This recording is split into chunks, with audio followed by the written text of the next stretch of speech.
Hey, it's Patrick from J&P Cycles.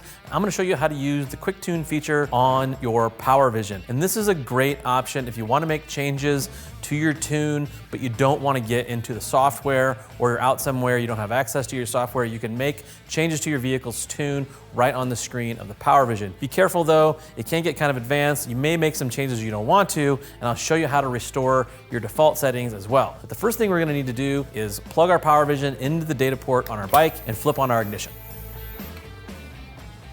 So we're gonna go into Program Vehicle, Accept. We're gonna go over here to the Quick Tune button.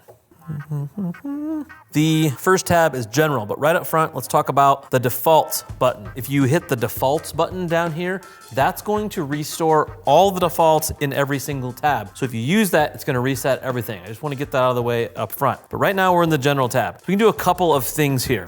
Your idle RPM, you can add or remove RPM from your idle. Just because you set this at 500 doesn't mean it's gonna idle at 500 RPM. It's going to idle at plus 500 of what it already is. Rev limiter, you can raise and or lower your rev limiter.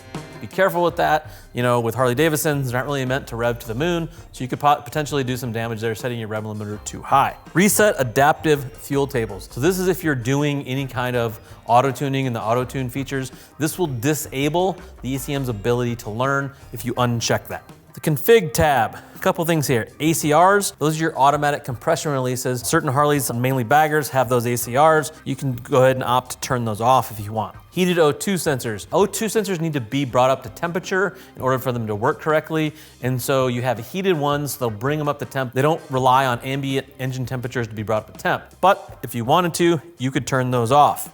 Active intake and active exhaust. This is a European feature. If you wanted to turn those two features off, again, you can right here. On the bottom here, it says VSS. This is your vehicle speed sensor. This is your speedometer calibration. This actually measures how many revolutions your transmission output shaft is making every kilometer. This one is showing 2,070 pulses per kilometer. So say you go out, you check your speed against a GPS or something, let's say you're off 10%. You could change this value and fix it. So how you would do that is take that number times 0.9 and times 1.1. That way you have a number 10% either way of what this is already. And then try that 10% minus or 10% plus number in there, and it will adjust your speedometer. Onto the Tweaks tab. Here we have the ability to turn off the adaptive learning, turn off our closed loop, and turn off our knock control.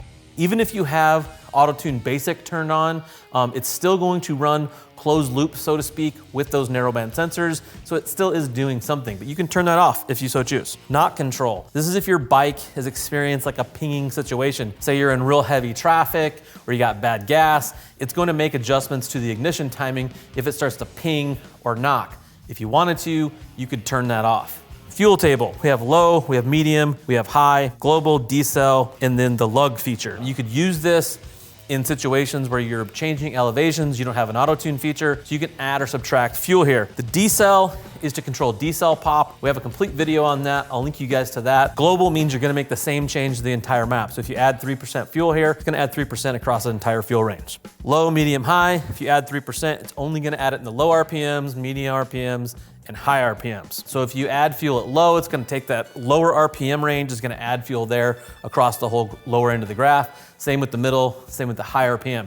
You're making kind of wide adjustments there. The lugging feature, kind of similar to the decel feature. If you go global, you can actually add fuel to the whole fuel table there. I wanna add 3% across my entire map because I changed elevations, I need the extra fuel, or you can take it away. But global's going to do that. And then basically it's the same thing in the next tab, which is the Sparks tab. It has the same options. It's gonna make those ignition timing adjustments in those same ranges we just talked about. The last table is volumetric efficiency tables. If you're not doing some advanced tuning in the auto tune and target tune features, stay out of the volumetric efficiency tables. You're probably gonna do more harm than good there. When you're done, it's pretty easy. You just hit save, confirm you want to flash it to your ECM.